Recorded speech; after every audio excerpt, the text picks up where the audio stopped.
Graça e paz, boa tarde, Deus abençoe a todos. A palavra de Deus, através de Jeremias, o profeta Jeremias, ela fala sobre o coração, sobre a alma humana, dizendo o seguinte, no capítulo 17, versos 9 ao 11. Ora, não há nada mais enganoso e irremediável do que o coração humano, e sua doença é incurável. Quem é capaz de compreendê-lo? E o texto apresenta a resposta. Eu, o Senhor, sondo profundamente o coração e examino a mente dos homens, a fim de entender cada pessoa de acordo com a sua atitude, conforme as suas obras. Como a perdiz que choca os ovos que não pôs, assim é aquele que ajunta riquezas por meios injustos. Na metade de sua vida, elas o abandonarão, e no fim, ele acabará como um tolo. Graças a Deus pela sua palavra.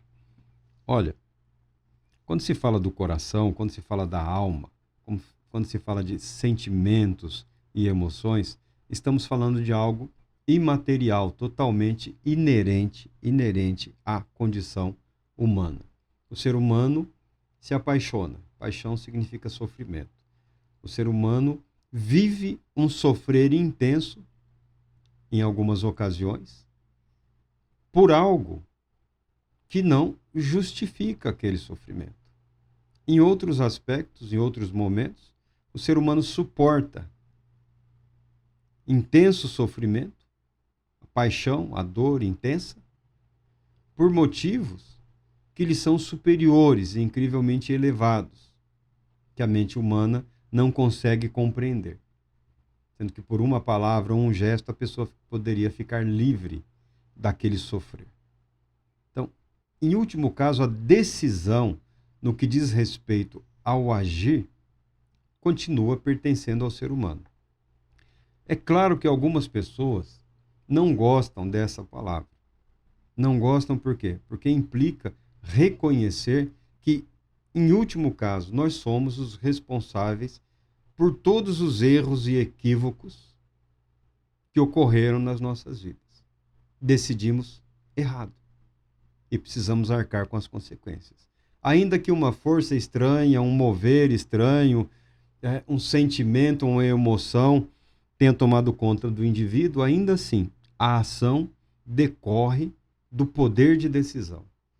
E o que o texto fala é o seguinte: agir de acordo com emoção e sentimento, invariavelmente resultará em tristeza. O texto aqui cita, e foi usado no Novo Testamento também, onde está o seu coração indica onde está o seu tesouro. Tá? Onde está o seu tesouro, está o seu coração. A alma, as emoções, os sentimentos, o desejo, a vontade, o inclinar-se na direção de algo, revela a intenção do indivíduo. Revela a intenção do indivíduo. Por isso, Jeremias conclui aqui que a pessoa que ajunta riquezas por meios injustos, não tá condenando quem ajunta riqueza, está condenando a pessoa que ajunta riqueza por meio injusto, porque você pode acumular riquezas para investir na obra de Deus. De repente, construir um hospital, construir aí uma clínica, um asilo, algo para beneficiar as pessoas, por que não?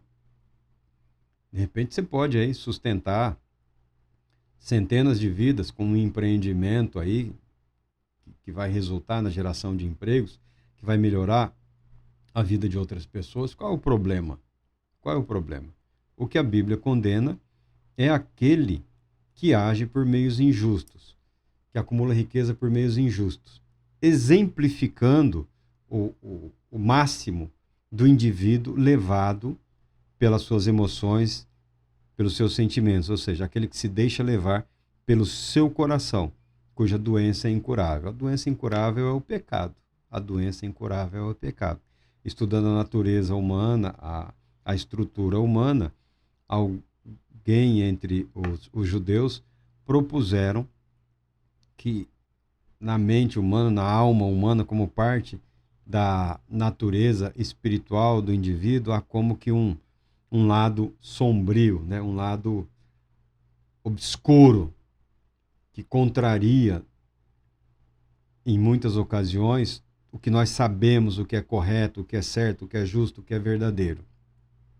Quem expressou isso de uma maneira muito simplificada e numa alegoria muito bem feita foi o Brennan Manning, no livro dele, O Evangelho Maltrapilho, quando ele fala do impostor, praticamente colocando uma personalidade ou uma persona já na complexidade, na complexa estrutura psicológico-emocional do indivíduo. Né? Ele fala do surgimento do impostor.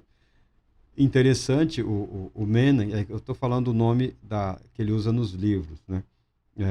Eu esqueci o nome dele. O interessante é que ele associa essa figura à busca por uma jornada espiritual. Ele é um homem que, por um tempo, enveredou numa busca espiritual, principalmente nos moldes dos místicos da Idade Média, da Europa, todas aquelas histórias aí que surgem. Tá? Ele enveredou por esse caminho de espiritualidade e teve lá as suas frustrações, as suas dificuldades. E no que pode ser compreendido como um fracasso, ele acumulou material que possibilitou tornar-se um brilhante escritor. Às vezes, aparentemente, as coisas dão errado, mas ao recolher ali a soma de todos os erros, a pessoa encontra um caminho para construir algo de bom, algo de útil, a um propósito que ela não havia percebido ou compreendido. Penso ter sido isso na vida desse escritor. Tá? Essa suposta personalidade aí, na busca pela espiritualidade, né, o impostor, eu chamo ele de o farsante. Né? A pessoa inicia a sua vida, a sua jornada, ele passa a ter uma ideia, uma concepção do que lhe é exigido, do que ele deve procurar, buscar e alcançar, e mesmo sabedor que isso é fruto da vida, da experiência, da prática, que aquela realidade só vem com os anos de prática, com os anos que passou vivendo para Cristo. Este ano, esta semana de ano, essas dezenas de anos, a experiência que se constrói, que se reconstrói, que se reafirma, moldando o caráter do indivíduo à semelhança de Cristo. Quem tem a oportunidade sabe que é uma longa trajetória, é uma longa caminhada. Via de regra, se revela, vem à tona, já numa idade lá para cima, já meio, eu falo brincando, a pessoa já está até meio desalinhado já está quase partindo. O espírito quase você pode ver, né? É quando a pessoa tem todas aquelas experiências que não são necessariamente experiências de poder para ministração, tem a ver com a pacificação da mente, da alma, do espírito, e alguns são agraciados com tudo isso na preparação para a morte, na esperança, na certeza da vida eterna. Isso também é antecipado, eventualmente, em alguns momentos da vida. Mas o Brennan, ele fala, e é verdadeiro, se você não tomar cuidado na sua vida, na sua jornada, na sua trajetória, sempre surge esse impostor. Esse que quer falar assim, forte ao seu coração, buscar as suas afeições, os seus sentimentos, as suas emoções, procurando fazer com que você se acomode a uma realidade que não está presente ainda, que se tornará futura, que eu chamo de o farsante. Né? O Brennan chama de impostor, eu chamo de farsante porque ele pode apresentar-se como qualquer aspecto de projeção de uma vida que, no momento, não é capaz de refletir aquilo para o qual ela está sendo preparada por Deus. É uma tentativa da alma humana, da psique humana, ainda sob forte influência do pecado, que o profeta chama de doença incurável, tenta forçar uma antecipação. Aí você vê as caricaturas, as bizarrices, os comportamentos estranhos, e equivocados que acometem muitas pessoas que têm um desejo sincero, mas a sinceridade muitas vezes está sendo guiada e conduzida por uma motivação emocional, sentimental, e não firmada na palavra de Deus, e não firmada no conhecimento da verdade de que Deus é aquele que nos conhece muito melhor do que nós mesmos.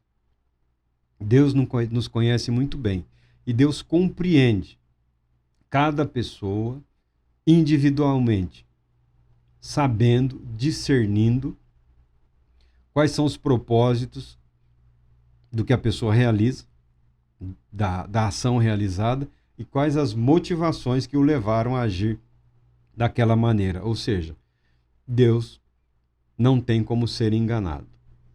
Deus não tem como ser enganado. E na visão, na perspectiva de desenvolvimento de uma espiritualidade cristã, guiada, guardada pela palavra e pelo Espírito de Deus, nós também não precisamos nos enganar a nós mesmos.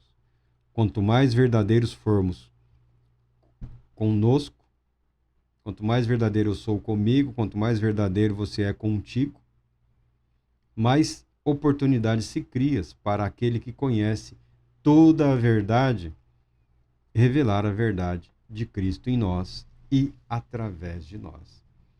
É sobre esse caminho que fala o profeta Jeremias, conhecendo o coração. Deus Todo-Poderoso te abençoe, te proteja e te conceda paz, muita paz.